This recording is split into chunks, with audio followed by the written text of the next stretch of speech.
오늘 읽은 말씀에 근거하여 성령을 약속하신 예수님이라, 이런 제목으로 말씀 들으며 함께 은혜 나누고자 합니다. 독일의 통일을 이룬 그 거인 헬무트 콜 총리가 그의 정원을 청소하다가 수류탄 3개를 주었어요. 콜 총리는 그의 아내와 함께 그 수류탄을 가지고 경찰서로 들고 가져가고 있었는데, 아내가 걱정스럽게 말했어요. 여보, 가는 도중에 수류탄 하나가 꽝 터지면 어떡하지요? 그러자 콜 총리가 능청스럽게 이렇게 말했어요. 걱정하지 마. 경찰에게 2개를 주었다고 말하면 되니까. 자신의 죽음은 뒷전이고 순간적으로 아내를 안심시키려는 순발력 있는 대답이 정말 재치가 번뜩입니다. 예수께서 초막절 중간에 성전 뜰에서 말씀을 외치고 있었을 때 유대 당국자들에 의하여 자신을 체포하라는 체포영장이 발부되었다는 소식을 듣고 7장 33절에서 몇 절에 자신은 아버지께로 이제 돌아가겠다고 하시며 자신을 죽이려고 하는 대적들은 올 수 없는 곳으로 가신다, 이렇게 말씀하셨어요. 그 후에 초막절 7일간의 행사가 끝나고 오늘 37절에 이 마지막 날이라 그랬는데 7일간이 끝나고 마지막 8째 날은 이 성회의 잔치날이거든요. 큰 날, 성회의 날, 예수께서 성전 뜰에서 다시 크게 말씀을 외쳤어요. 뭐라고? 37절 봐봐요. 누구든지 목마르거든 내게로 와서 마시라.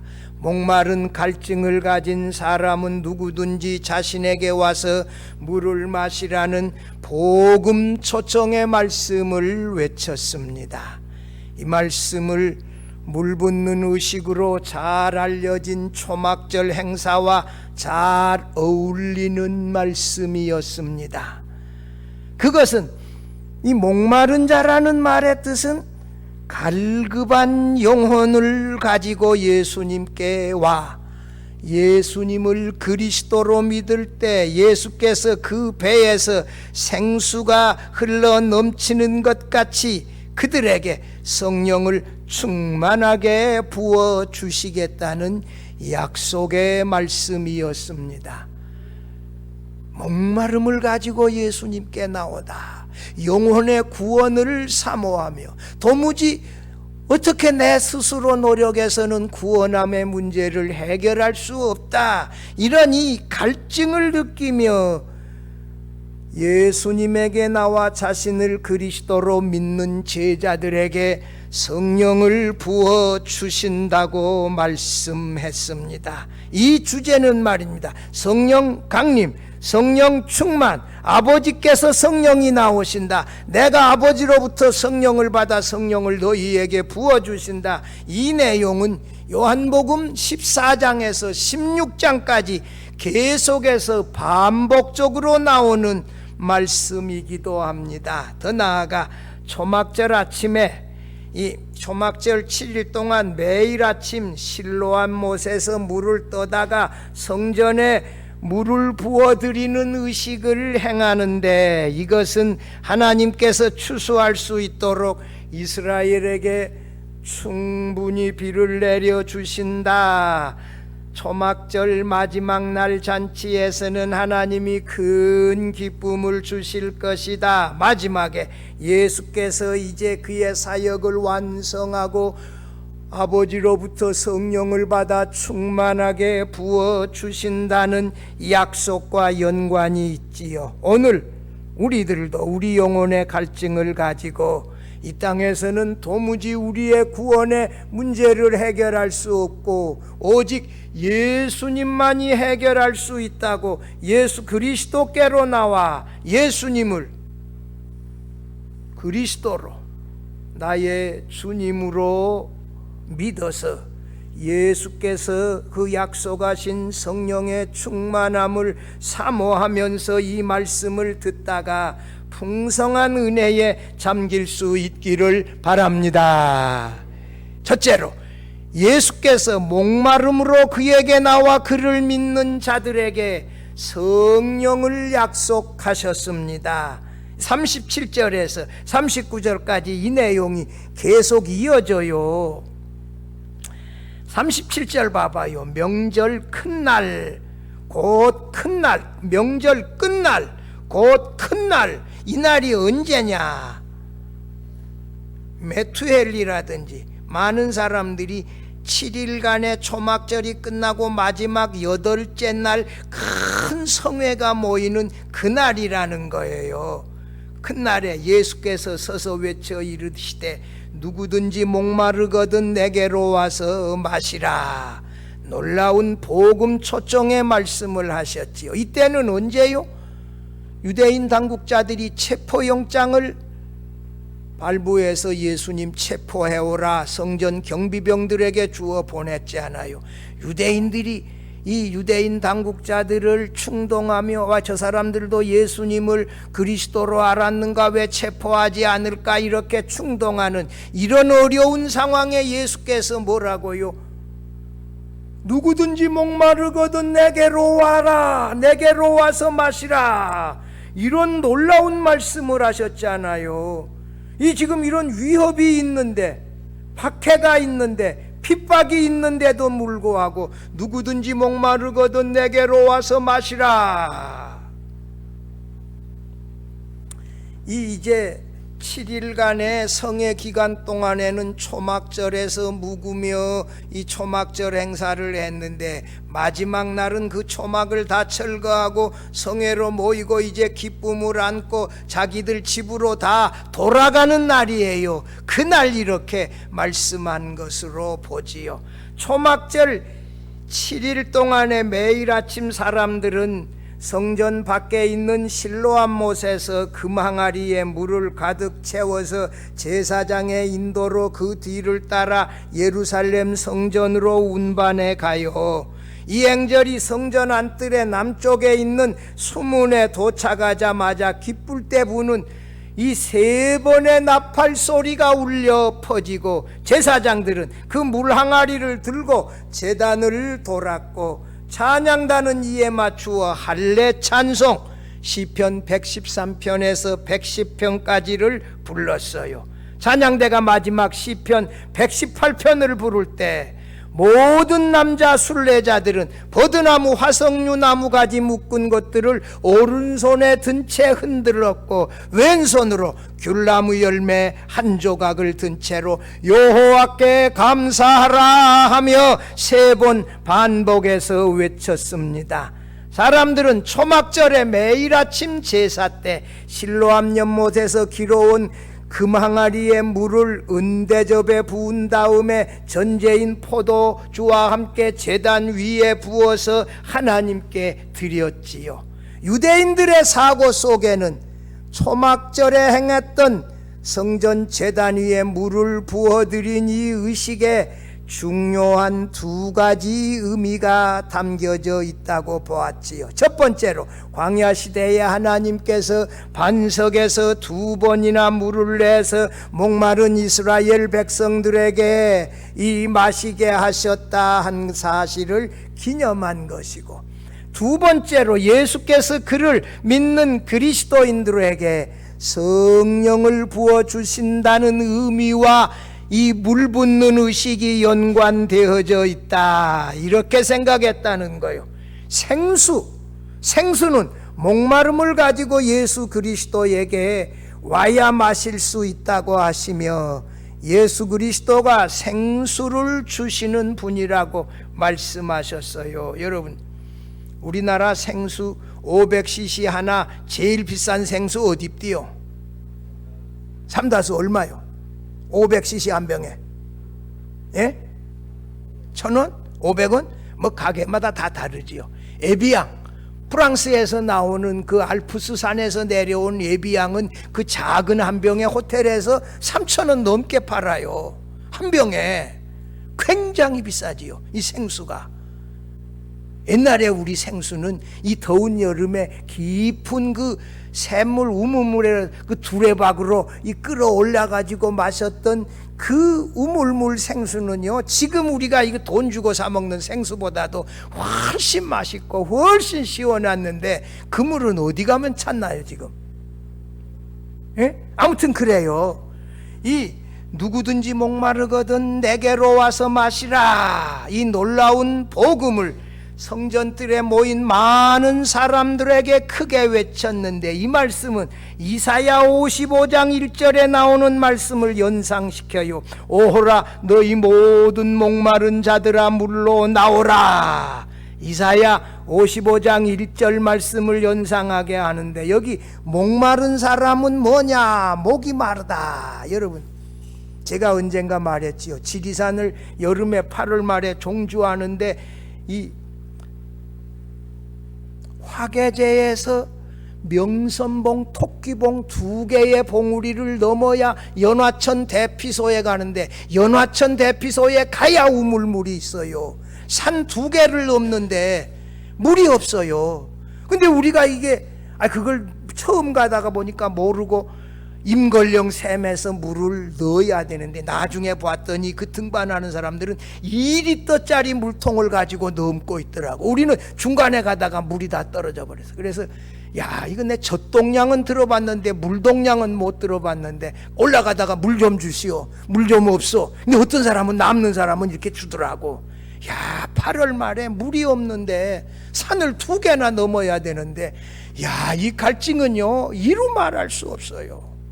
밥 안 먹는 건 견디겠는데 물 안 먹는 건, 여러분, 그런 갈급함을 가지고 예수님께 나온다. 예수께서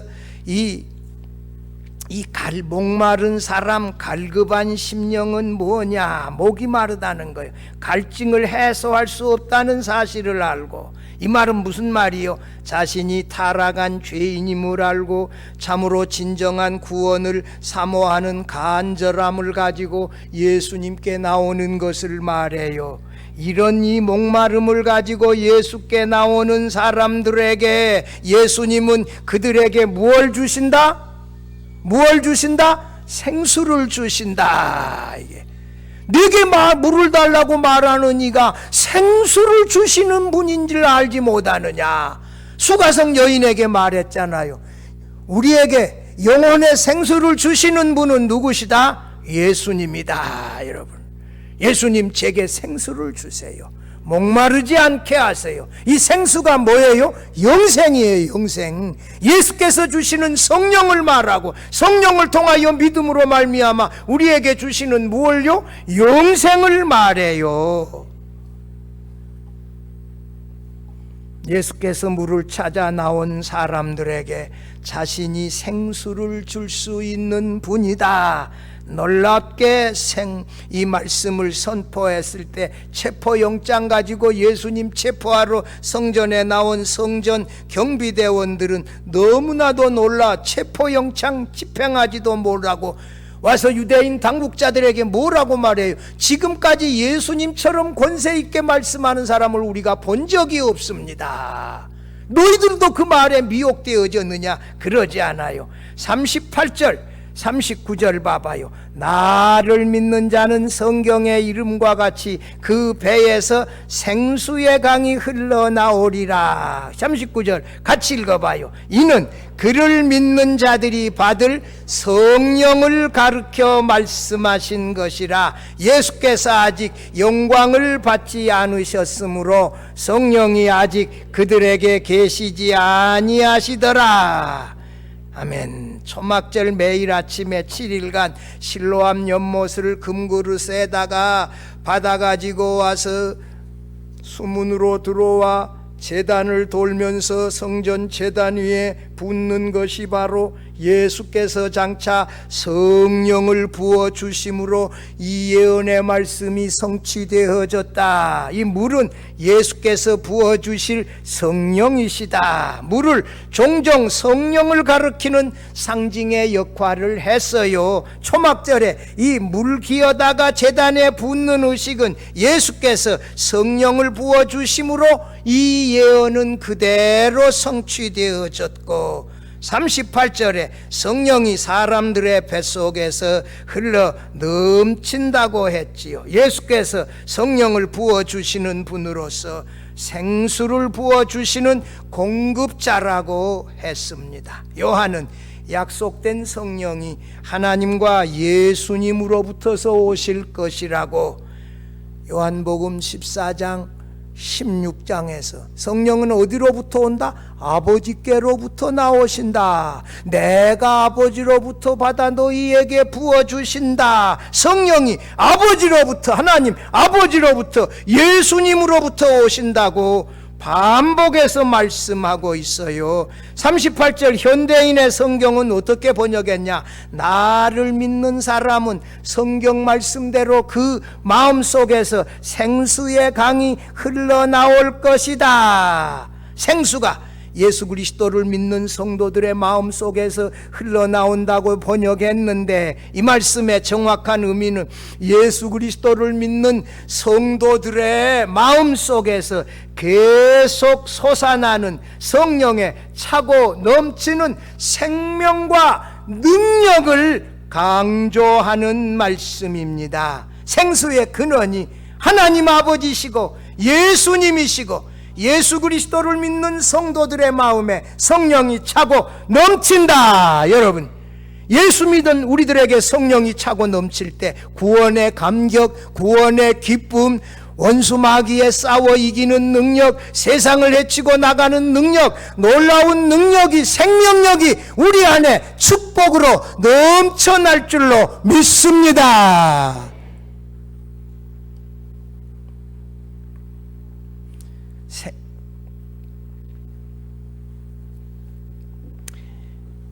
영혼의 갈증을 가지고 39절은 좀 다르지 않아요. 39절에 뭐라고요? 39절 봐봐요. 이 성령을 뭐라고 말씀해? 39절에요. 이거 보면 이는 그 그를 믿는 자들이 받을 성령을 가르쳐 말씀하신 것이라. 뭐가? 이 생수가 뭐다? 성령이다. 이게 목마른 자, 나를 믿는 자, 병행을 37절 38절 특징인데, 여러분, 목마름은 믿음을 갖기 이전에 어떤 사람들이 구원에 대하여 갈급한 심령을 상징한다면 그 사람이 믿는 자가 된 후에는 그 목마름이 사라진다는 것이에요. 예수께서 39절에 성령을 보내주신다고 했는데 이것은 두 가지로 해석이 가능하다는 거예요. 하나는 예수님 당시에 예수를 믿었던 그리스도인들이,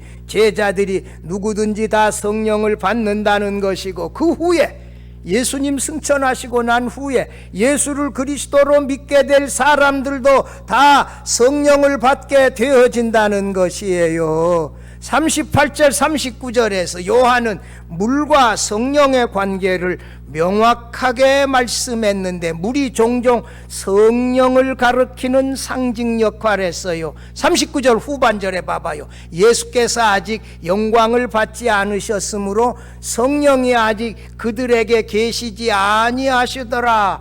이 말씀 무슨 말씀이에요? 성령이 아직 계시지 아니했다. 이 말이 무슨 말이냐고요? 성령이 아직 존재하지 않았다거나 성령이 아직 개인들에게 임하지 아니하였다는, 역사 선지자들에게 역사하지 않았다는 말이 아니에요. 구약시대의 성령은 특별히 개인에게, 심지어 사울왕까지도 임했다가 떠나기도 했지만 이 선지자들에게 임했어요. 예수님 당시 제자들에게도 이미 성령이 임해서 거듭났고 예수 믿었어요. 그러면 성령이 계시지 아니했다 이 말은 무슨 말이요? 예수께서 십자가를 지시기 전에는 오순절 성령 강림과 같은 충만하게 주어지는 이런 성령이 임하지 않았다는 것이에요. 오순절로 말미암아 조금씩 부분적으로 임했던 이 성령이 오순절 후에 믿는 모두에게 충만하게 임했다는 의미에서 이것이 구분되어져요. 성령 강림은 예수께서 부활 승천하여 그의 사역을 완성하시고 하나님 아버지께로 올라가신 후 아버지로부터 성령을 받아 충만하게 보내주심으로 말미암아 성령을 충만하게 받은 사람들이 완전히 변화되어졌어요. 그러니까 이 오순절 이후에 성령 충만함이 그때까지 임하지 아니했다는 말씀이에요. 성도 여러분, 예수께서 자신을 잡으려고 체포영장을 발부하고 예루살렘 사는 유대인들 잡으라고 충동하는 이 어려운 위기에서도 예수님이 뭐라고요? 누구든지 목마르거든 내게로 와서 마시라. 영혼의 갈급함을 가지고 예수께로 나오라고 초청하셨어요. 성도 여러분, 오늘을 이 땅에 상당히 복잡한 세상이지요.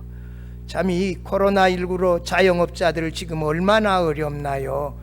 참 이런 어려움을 살아가고 있는데 우리 모두가 죄인됨을 깨닫고 영혼의 갈급함을 느끼면서 예수 그리스도에게로 나가 예수님 하나님의 아들 그리스도이신 그분이 나의 구주와 주님이시다는 사실을 믿어서 성령의 충만함을 받고서 능력 있게 신앙생활할 수 있기를 바랍니다. 둘째로, 우리는 예수가 그리스도이심을 믿고 성령 충만을 사모하며 늘 기도해야 합니다. 40절 42절 한번 말씀 봐요. 이 말씀을 들은 무리 중에서 어떤 사람은 이 사람은 참으로 누구라? 그 선지자라 하며, 어떤 사람은 또 누구라? 그리스도라 하며, 어떤 이들이 그리스도가 어찌 갈릴리에서 나오겠느냐? 성경에 이르기를, 같이 읽어봐요. 그리스도는 다윗의 씨로 또 다윗이 살던 마을 베들레헴에서 나오리라 하지 아니하였느냐 하며, 예수님의 말씀을 듣고 누구든지 목마른 것은 내게로 나와 마시라, 이런 놀라운 복음 초청의 말씀을 듣고서 예수님에 대한 반응이 여러 가지예요. 그 선지자라, 모세가 예언한 그 선지자라, 선지자들이 예언한 고난받는 종 그리스도다. 그 다음에 예루살렘 거주 유대인들은 뭐라고? 아니 선지자 이 그리스도가 베들레헴에서 다윗의 후손으로 나신다고 했는데 예수님은 갈릴리에서 난 것 아니냐? 사실을 왜고하며 이렇게 말하고, 여러 의견이 나누어지며 이렇게 부류별로 나누어졌다. 이 유대인 당국자들은 오히려 예수님을 참남한 자라고 대적하여 붙잡아 더 박해하고 죽이려고 했는데, 예수님을 그 선지자다, 그리스도다, 이 두 가지의 신앙 고백으로 사람들이 했는데, 이 그 선지자 그리스도 어떻게 다르냐? 구분하기 쉽지 않아요. 주 1세기 많은 이 유대인들이 그 선지자와 메시아를 별개의 인물로 생각했다는 거예요. 초대교회의 그리스도인들에 의하여 모세가 예언한 그 선지자와 그 다음에 고난받는 종 그리스도를 동일한 인물로 믿게 되어진 것은 초대교회에 들어와서라는 거예요. 복음서 저자들은 처음부터 나사렛 예수가 하나님의 약속대로 아브라함과 다윗의 후손으로 베들레헴에서 나셨고 그는 임마누엘 그리스도라고 분명하게 기록했는데도 불구하고 유대인들은 여러 가지로 지가로 믿었어요.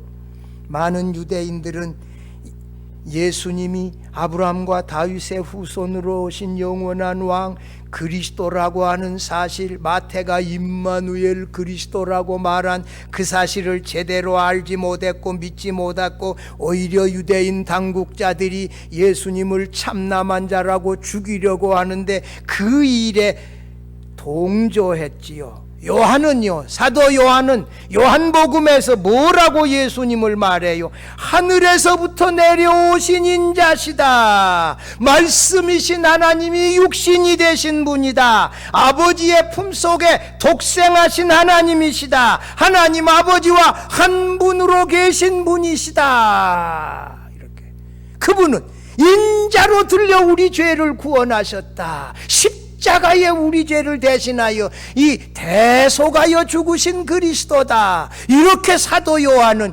요한복음에서 반복해서 말씀했는데 그 말씀 잘 믿지를 아니했지요. 43절 44절에서 예수님을 어떻게 볼 것인가에 대하여 쟁론이 유대인들 사이에 생겨나고 격렬한 적대감들이 일어났지요. 43절 봐봐요. 예수로 말미암아 무리 중에서 쟁론이 되니, 무슨 말이요? 유대인들 사이에 견해가 서로 엇갈려 나누어졌다. 우리가 복음을 전할 때 전해보면 이 듣는 사람들이 똑같이 반응한 거예요. 믿겠다 안 믿겠다 다음에 믿겠다 뭐 반응이 여러 가지인데, 이 논쟁에 또 질문하고 하면 교회 다니는 사람들이 왜 그러냐 자꾸 이렇게 그런 말에 휘말리지 말고 계속해서 꾸준히 정한 대로 복음을 전해야 합니다. 뭐라고? 그리고 여러 가지 질문해서 하면 조금만 기다려라. 내가 이거 복음 설명한 다음에 답변할게. 그리고 나서 복음 전하면 나중에 질문한 사람도 잊어버렸어. 이제 답변 안 해도 돼. 그때는. 여러분, 정치적인 계산이 빠른 대제사장 바리새인들은 예수를 잡고자 했으나 30절 봐봐요. 아직 그의 때가 오지 않았기 때문에 그에게 손을 대는 자가 아무도 없었어요. 예수 그리스도를 믿고 성령 충만을 사모하며 기도하다가 오순절에 성령이 강림하여 충만하게 그들에게 임했는데, 이것은 그 이전에 성령이 임하여 예수 믿는 것과 전혀 달랐어요. 놀라운 성령의 은사가 그들에게 임했어요. 그들이 방언도 하게 되어졌어요. 베드로가 오순절날 설교와 이 성령 받고 설교할 때 그 능력이 얼마나 탁월했는지 몰라요. 오순절에 성령 충만함을 받은 베드로의 설교가 사도행전 2장에 나오는데, 그의 설교는 놀라운 능력이 있었고, 설교를 들었던 사람들이 그들의 마음에 찔림이 있었고, 우리가 어찌할꼬 너희가 십자가에 못 박아 죽인 예수를 하나님이 우리 주와 그리스도가 되게 하였다 했을 때, 이날에 예수 믿고 세례받은 사람 수가 3,000명이나 되어졌다. 베드로가 성령 충만함을 받고 능력 있는 설교자, 능력 있는 전도자, 능력 있는 선교자, 예루살렘 교회 지도자가 되어졌어요. 사내들인 공회원들 앞에서도 너희 말 듣는 것이 옳은가? 하나님의 말씀 듣는 것이 옳은가? 너희가 한번 판단해보라. 감옥에 갇혔다가 나오면서 그렇게 말하는 당당함이 베드로에게 있었어요. 예수께서 약속하신 성령을 받는 비결은 사람들의 박해와 반대와 모함에도 불구하고 예수께서 하나님의 아들 그리스도이신데 그분이 나의 구주와 주님이심을 그대로 믿고 신앙생활하는 거예요. 여러분, 경제적인 어려움도, 사람들의 핍박도, 직장인들의 이 모함도 반대도 묵묵히 다 이겨내며 신앙생활하는 사람들에게 우리 주님께서 성령의 충만함을 부어주실 줄로 믿습니다. 여러분, 성령을 충만하게 부어달라고 하루에 몇 번이나 기도해요. 성령 충만은 사모하며 뭐 해야 돼요? 기도해야 되어져요. 여러분, 우리의 믿음이 자꾸 날마다 자라요, 줄어져요? 날마다 하나님과 예수님을 더 잘 알아가면서 잘하지 않아요. 그러면 목욕탕에 물 자꾸 채워질 그릇이 자꾸 커지면 계속해서 충만해야 되고 옛날 그대로 있어야 될까요? 계속해서 충만해야 돼요. 사랑하는 성도 여러분이요, 하나님께 예수님의 이름으로 성령의 충만함을 주세요 사모하며 기도하다가 성령의 충만함을 늘 받을 수 있기를 바랍니다. 그래야 능력 있는 그리스도인 되어지는 거지요. 이 성령의 충만함을 받았을 때 이 베드로의 변화, 이 바울 사도가 예수님을 참남한 자라 이렇게 하고 그의 믿는 제자들을 잡아다가 예루살렘 감옥에 가두려고 영장 받아가지고 하다가 부활의 주님을 만났고 아나니아의 안수기도로 성령의 충만함을 받고 바울이 변화되어져 예수님은 그리스도다, 예수님은 하나님의 아들이시다, 이런 놀라운 이 복음을 전하기 시작했지요. 여러분, 그냥 복음을 증거하는 것과 전도하기 전에 하나님 아버지 성령의 충만함을 주세요. 예수님을 전할 때 성령께서 나와 함께 역사하셔서 도와주세요. 예수님을 제대로 잘 증거하게 해주세요. 이렇게 기도하며 나가서 전할 수 있기를 바랍니다. 그런 사람들에게 성령의 충만함은 임하는 거예요. 성령의 충만함이 오늘 우리들에게 필요해요. 니고데메 밤중에 왔다가 예수님을 하나님께로부터 오신 줄은 알았는데 인자의 들림까지는 믿지 못했는데 그가 점점 예수님의 말씀을 듣고 너희는 이 7장 마지막에 사람의 말을 들어보지도 않고 정죄 먼저 하느냐고 예수님 편들다가 마지막에는 아리마대 사람 요셉과 함께 십자가에서 예수님의 시신을 내려다가 이 향품을 바르고 돌무덤에 장사 지내면서 유대인들에게 출교당하는 것도 두려워하지 아니하고 예수님을 믿고 따라가는 제자가 되어졌어요. 성도 여러분이요, 성령의 충만함을 받는 능력 있는 그리스도인으로 신앙생활할 수 있기를 바랍니다. 사랑하는 성도 여러분이요, 예수님은 지금도 갈급한 영혼을 가지고 자신에게 찾아오라고 초청하고 있습니다. 그리고 예수님이 하나님의 아들 그리스도인데 그분을 나의 구주와 주님이십니다. 성령의 충만함을 주세요. 마가의 다락방에서 열흘 동안 약속하신 성령을 기다리며 기도하던 성도들에게 예수님이 성령을 충만하게 부어 주셨습니다. 성령의 충만함을 사모하십시다. 성령의 충만함을 기도하십시다. 여러분, 우리의 믿음이 자라는 것만큼 계속해서 충만해져야 돼요. 이것을 우리가 진정으로 사모해야 되어져요. 그래야 우리가 우리 심령의 구원의 감격이 넘쳐나게 되어지고 구원받은 성도로 하늘 본향을 향하여 나아가는 이 구원받은 그리스도인들, 천국 시민권자로 살아갈 수가 있는 것입니다. 유대인 당국자들의 박해와 예루살렘에 거주하는 유대인들의 모함에도 예수 그리스도를 믿는 믿음을 끝까지 간직하고 예수님의 약속대로 성령이 충만하게 임하기를 사모하며 마가의 다락방에 모여 함께 모여 기도했을 때 그들에게 성령이 충만하게 임했습니다.